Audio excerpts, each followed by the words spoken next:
Okay. So, welcome Open Door Church to a meeting between Piang, Go Sum Piang, who leads Encounter Worship Centre, Paul Piang. I don't know what he wants to call himself. What do you want to call yourself? Piang? I just know he's Piang. Yeah, Piang, yeah. Let's call you Piang. Yeah, Paul Piang is my Facebook account name, yeah. All right, Paul Piang, Facebook account. Remember to add him. Yeah. If you can. Yeah, so what we thought was, as a church, we were going to, over sort of March, April, May, June, have Yang and Com and the children come and tell you a little bit about themselves, tell you about their vision for Encounter Worship Centre as the second congregation of Open Door Church. Of course, there was a small thing called coronavirus, which means none of us are gathering at all. So we thought it would be really good. We'd have an interview between Piang and myself, and we'd record it and send it out to you. So welcome. Piang, would you just like to introduce yourself? Tell us a little bit about yourself, your wife, and your family.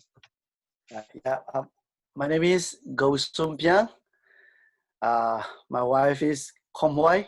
Her full name is Nyang Komwai. I got 3 children, 2 boys and 1 girl. The bigger one is Sang Sang. He's 8. The second one is 4. The little one's a girl. She's 10 months now. Excellent. Yeah. Excellent. And so where are you from? From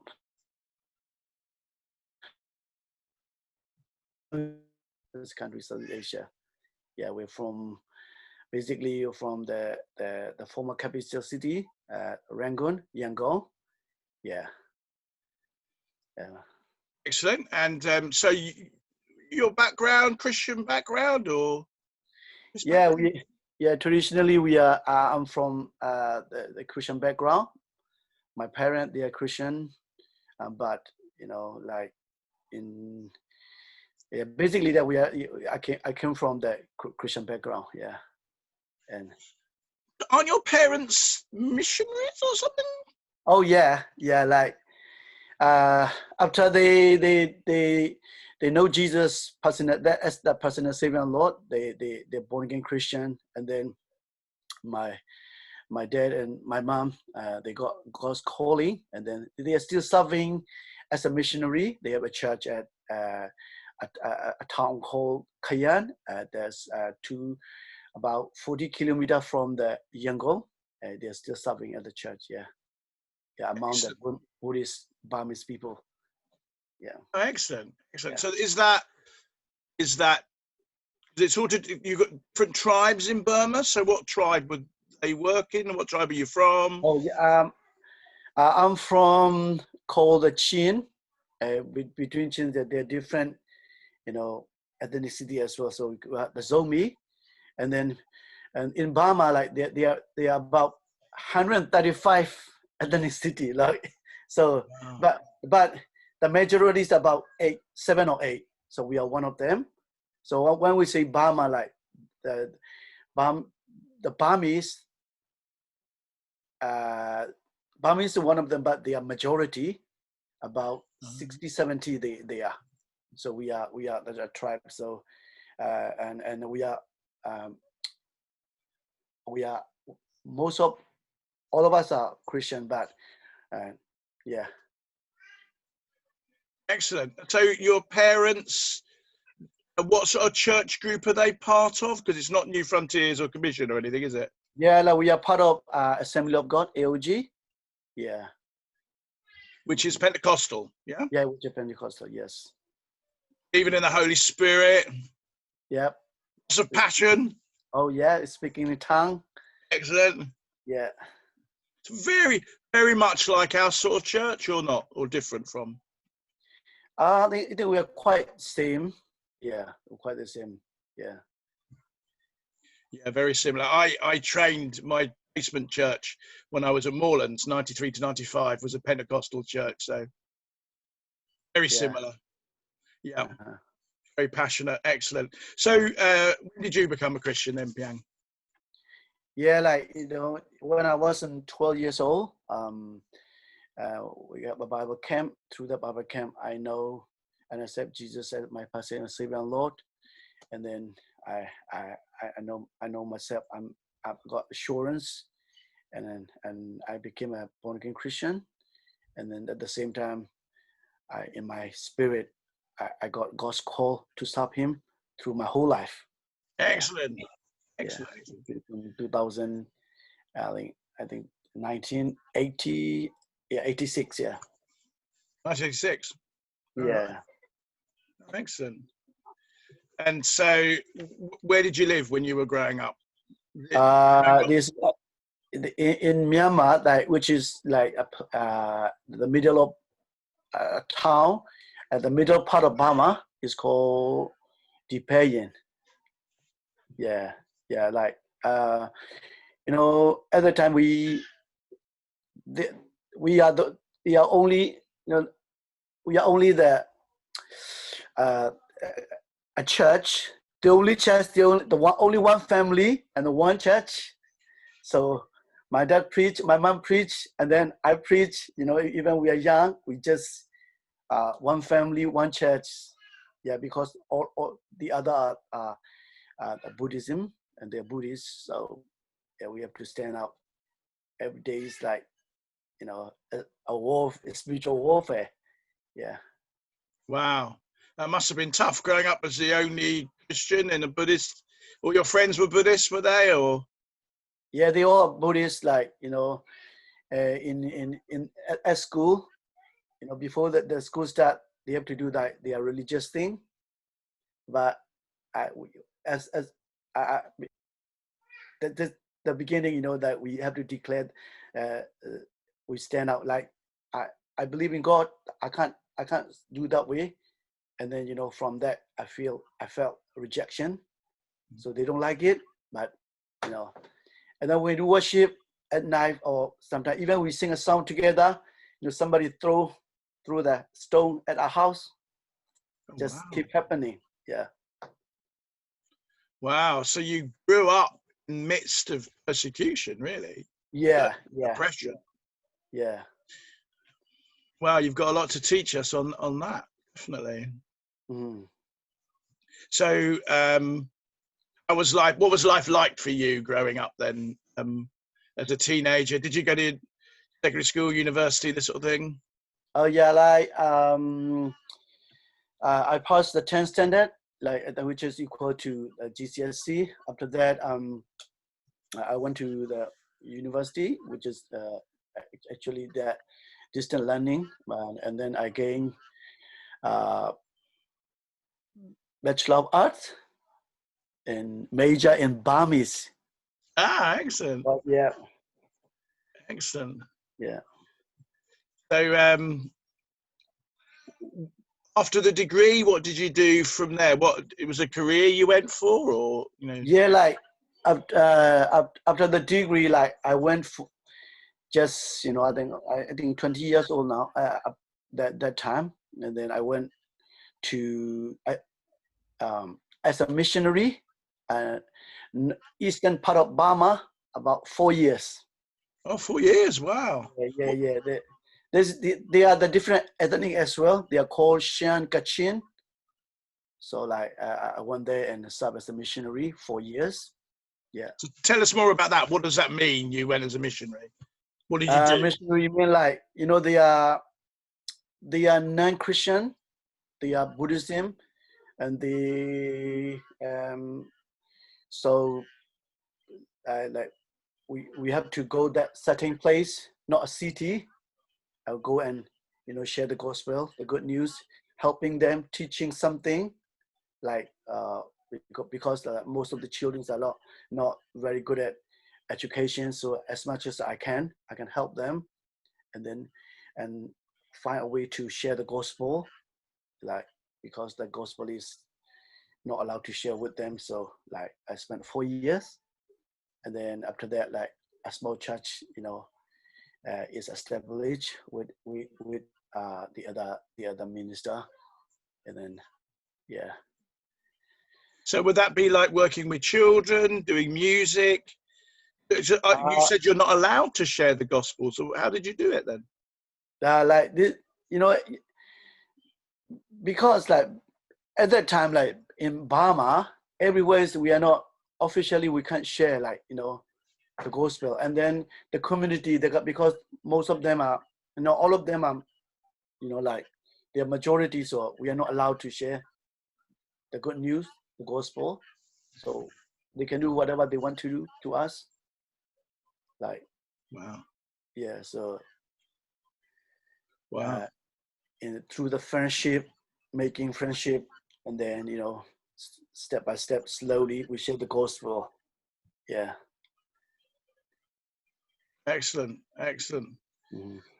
That's cool. For 4 years you did that. That's a long time. Yeah, yeah, Wow. yeah. And then after 4 years, uh, I went to the Bible school, because I think like for that, you know, I know myself, I need further training, and then I need, you know, I need more Bible knowledge. So I attended the Bible school. Cool. Where was that? Which Bible school? It's one of the Bible College of AOG as well, which is in Yangon. Yeah, Right. yeah. Oh, wow. Fantastic. Assemblies of Mhm. God Bible School. Yeah, Yeah. we have them here. One called Mattersea Hall up in Nottingham way, I think. All right. Uh, So you're very much into worship, because it's called Encounter Worship Centre. So it's very. Is that because you're a worship leader, or? yeah, I'm a worship leader. So I like worshiping through the music. Without music, I'm fine as well. I love worshiping, and my wife comes. She loves worshiping, so like that's why I like every time, you know, I play, sing, yeah, and then through that worship, I like deeply relationship with God, you know, being energized. Yeah, Excellent. So you play guitar and yeah, I play guitar. Yeah, excellent. And your worship's very energetic. If anybody wants to go along when we can to uh-huh. one of their meetings, it's very energetic, isn't it? Oh yeah, Yeah. yeah. We had a great Burmese day. Do you remember last year? It was great fun. Oh, it was fantastic. Yeah. It was really good. I really enjoyed it. Yeah, and I remember the Burmese dancing as well. Oh yeah. Yeah, Yeah. yeah, very good. So you've always had a love for music and worship. Mhm.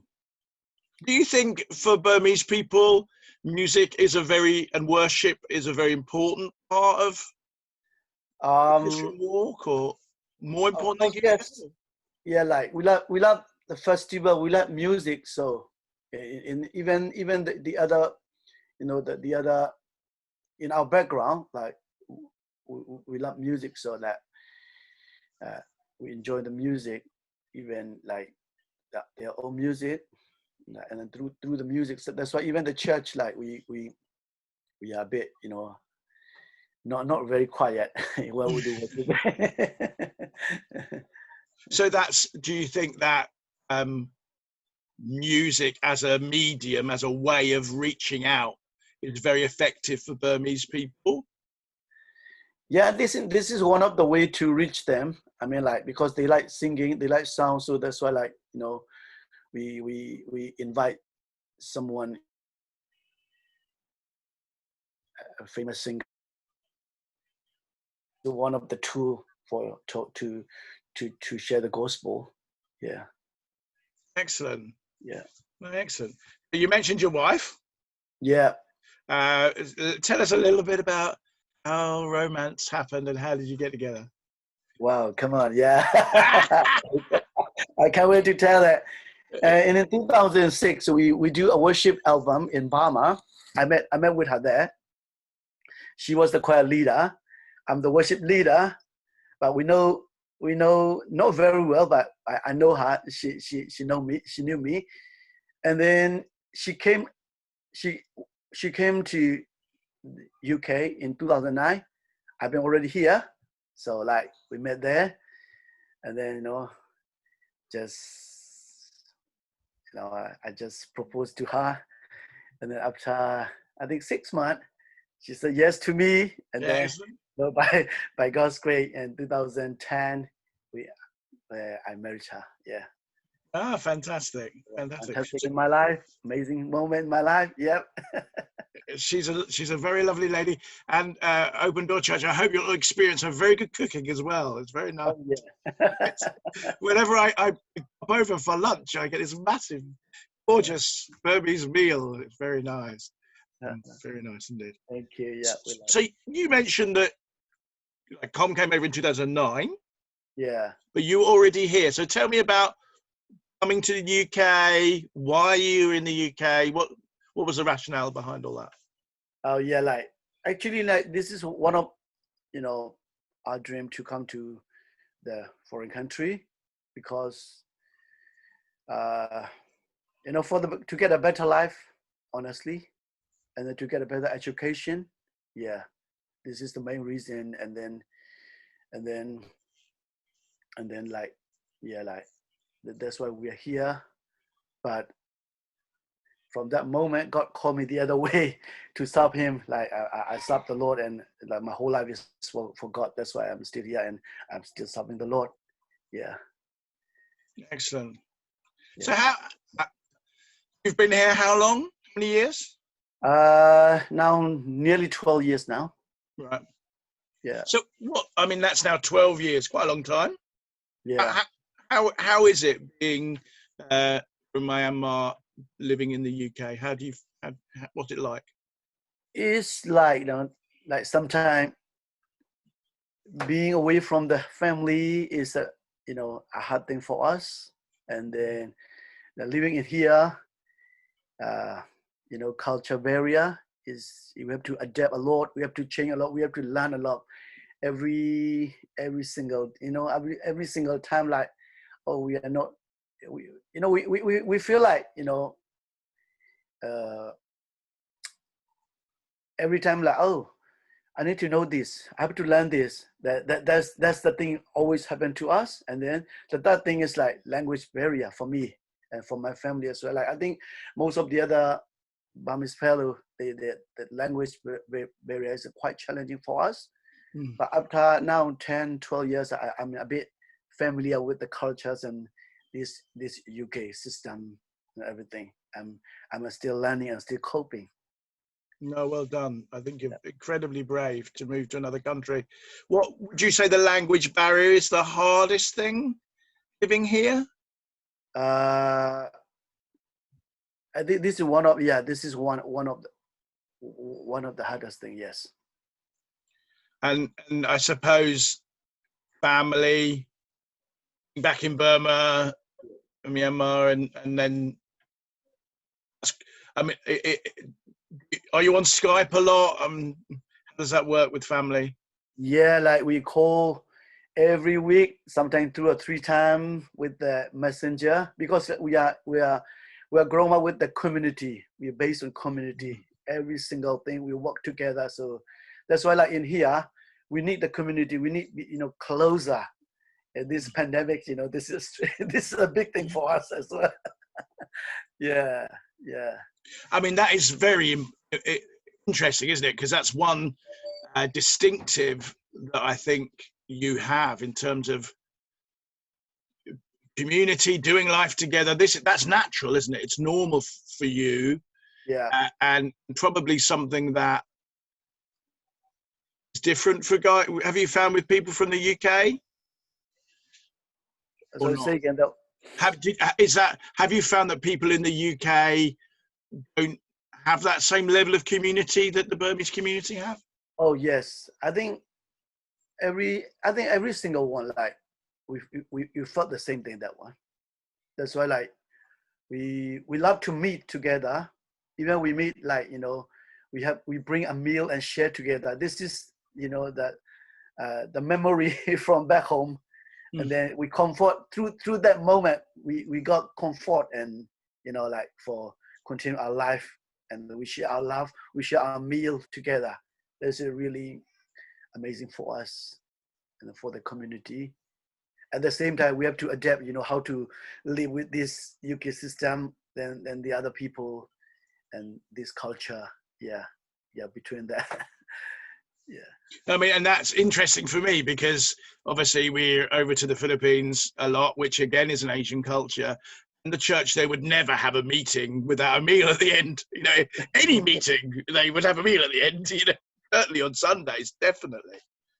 So that's very much similar culture, isn't it, in that regard? Yeah. Yeah, big culture. So what's the best thing you found about the UK, would you say? What's the best thing? Oh, you know, like the best thing I found is like, you know, finally we got brothers and sister in here. This is open to church now. This is like the church, even the church family and the other world is, I think, totally quite different. Even the workplace, the situation and like the church is like totally different. That's why in here we got the church. This is the best thing for us, the church family. First of all, yeah, that's I would say that. Excellent. So you're at the moment you're working 4 days a week for driving, aren't you? Can you explain that and what's happened to your leg? I just ran and twisted. Yeah. You know, I got injury, and then at the moment I'm taking a rest. You know, I have to take a rest. Like I've been 3 weeks. It's been 3 weeks already. I need 1 or 2 more weeks, and then I will be like, you know, I'll be all right. Yeah. So you're driving for Argos? Yes. Yeah. It's a driver. Yeah. Then 1 day a week open door church with financing 1 day a week for Piang as part of supporting Encounter Worship Centre and looking to reach out to internationals. We're going to talk a bit more about that as we go along. Can you just tell us a bit about Encounter Worship Centre reaching out to Burmese people, that sort of thing? Yeah, like I like Encounter Worship Centre. I like, you know, like this is the vision is like to reach the other Burmese people, those who are in UK, in London. I mean, like some of them are, you know, Christian, but they're not so active. They just, you know, busy with things, jobs and like that to reach them. And then in Myanmar, in Burma, like nearly 80% are Buddhism. So when someone came here as a student, some are like, you know, moving, you know, working here and living here. So they still strong and devoting in their religion. And at the same time, this is the best chance to reach them. So like, so that one of our vision is like to reach the Burmese Christian Burmese people who live in here. And then the second thing is like to reach our community. I mean, like not only Burmese, whoever, because this is the God's the Great Commission to reach everyone. This is what we are doing for like, and then through worship and music, through the worship, everyone encounter with God and they know God and then this is one of, they know God and they will be a blessing for the other. This is one of our aims and vision for the Encounter Worship Center. And the fourth one is like we are doing like to reaching out, you know, like I think last year we are doing conferences. Like conferences mean like gathering together. We invite the singers from Burma, the preachers from Burma, and then we invite other people with the meal. And when they come, we share together, and then we try to reach. And that because through the friendship and socializing, this is the first chance to reach them. Right. Thank you. Yeah. Excellent. Yeah, they've been great. Some of those conferences have been a lot of fun. A lot of people as well, isn't it? We've had quite a number of people come to them. Yeah, about 100, around 100. Yeah, like. So, Sorry. How many people do you normally gather on Sunday mornings at the moment? Or obviously when you can gather, which is not at the moment. Yeah, like when we were in East London, like around 20, 25, and then because of the buildings and some situation, we moved to we joined to Open Door. Finally, we joined the Open Door Church, and because the distance, some cannot join. But at the moment, we are like around 10, yeah, around 10 people with about 7 or 8 kids, yeah. Excellent. But some occasion like 20, 25, you know, it depends on if some are working on Sunday, weekend, so sometimes they cannot join, but sometimes they can join like that, yeah. Yeah. Normally we are around. Some of them we know, don't we? Open Door Church. Yeah, Tay, and then Kala family, and Do and on, yeah. Yeah, and then son, Pupue, yeah. Yeah, she joined, yeah. It's fabulous. So how do you propose to reach people in the UK then from Burma? Because this is like their second home as well, isn't it? Yeah. To reach the Burmese people, like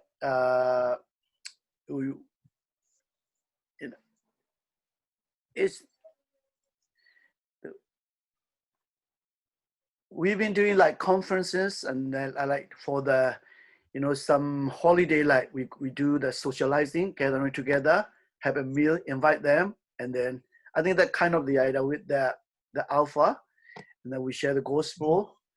And honestly, we still praying which will be the best way or the most effective way to reach the Burmese people. This is in my view, my opinion, because there are some other Burmese fellowship. I don't know how they reach it, but I'm not seeing they're doing, you know, which way is the effective way. They're not. We cannot. We're not doing it the best way, or we can't reach properly, I think, yeah. So that we're still praying which way will be the best way, that we are still asking God wisdom and knowledge for that way as well, yeah. I think, and that one we need that, you know, like the church and the leaders and the other leaders, and they can help us to reach them, like that's why, like, you know, like in the future we'll do more effectively, yeah. Excellent. We're all learning, brother, aren't we? Yeah. We are too, I assure you. It's hard to be effective. So how do you feel about obviously you became part of commission, didn't you? And was one of the commission leaders. You and I journeyed together about Encounter Worship Centre and it becoming sort of established as a church, and then we thought it was right for you to become the second congregation of Open Door Church. You've become a leader now in a predominantly English-speaking church. How do you feel about that? That's this a privilege for us. And then, you know, like when we meet when you visited to my house, you know, that's the moment, you know, I feel drowned and I feel, you know, lost. And then you came and you spoke to me and you share about the love of God and, you know, about the vision. And then I set up and, you know, I step up and I still carry on that. I know that like this is the place where God is sending me here. They got a place, they got a heart and a place for us. This is the love of God. That's why we are, you know, I'm really confident. I feel your love and, you know, and the love of Christ as well. And then I know commission. I think 1 year I joined the study 1 year. Thank you for that as well. And then the vision is really, you know, the vision of the commission is to reach tens of nation, hundreds of churches. That is the widen and allow for many people as Jesus commission to reach to the end of the world and making disciple. This is what I need. This is what touched my heart. Yeah. Excellent. Yeah, and then Excellent. in Open Door Church, that predominantly the white, but I saw the other nation different background. I think our Filipinos, Indians, and and Iranian. So and like I feel like, oh, this is family. We are here. That's what we are enjoying, and to be a family of the Open Door Church. Yeah. Excellent. No, we love having you, Piang. We are a church that's increasingly becoming more multi-ethnic, and that's going to do us good. We're one new man in Christ, one new family, one new nation. So you're looking to move this way, yeah? Yes, I do. Yeah, we are still looking. I think very soon it will happen. Excellent.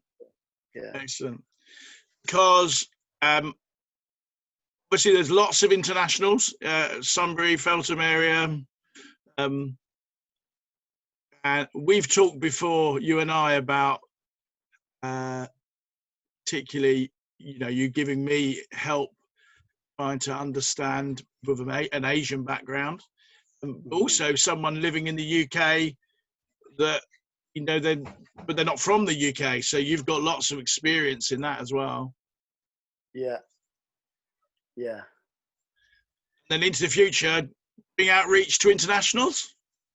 Oh yeah, this is in my heart that God is putting me now. Not only the Burmese people, like to international, different ethnicity, different background. This is what Jesus put in us. That this is the will of God. Yeah, yeah, and I love to, and I'm excited for that. Yeah, yeah. So Acts 1 verse 8, Paul calls us to to Jerusalem, Judea, and the uttermost ends of the earth. The uttermost ends of the earth have come to our Jerusalem. We are the most ethnically diverse city in the world, London. So this is our mission field. Is the connection? Oh. We all froze. Welcome to Zoom. Yeah. Yeah, I just say that Acts 1 verse 8 says, go into all the world, Jerusalem, Judea, and the uttermost ends of the earth. Mm-hmm. The uttermost ends of the earth have come to London. It's the most ethnically diverse city in the world without a conquest. Amazing. So, yeah. But yeah, we really feel you're part of that and our mission to reach out to internationals. So. We love having you, brother. We're looking forward to you moving this way. Yeah, thank you, Andy. Yeah, thank you, brother. Thank you so much for doing those devotionals as well. We do enjoy them so much. Oh yeah, I do my best, and I'll keep on. And that's in a second language, so I do honour you, Piang, for doing that. That's a real blessing for us. Oh, thank you. Yeah. Excellent. Well, this is Open Door Church. We've done this. It's a bit of an update, and this is something we would have done on a Sunday morning, just for you to get to know Piang and Com, and for you to understand what Encounter Worship Centre was all about, and why we're supporting it, and it's a part of us. Encounter Worship Centre is us. It's what we do, and it's part of our outreach. So,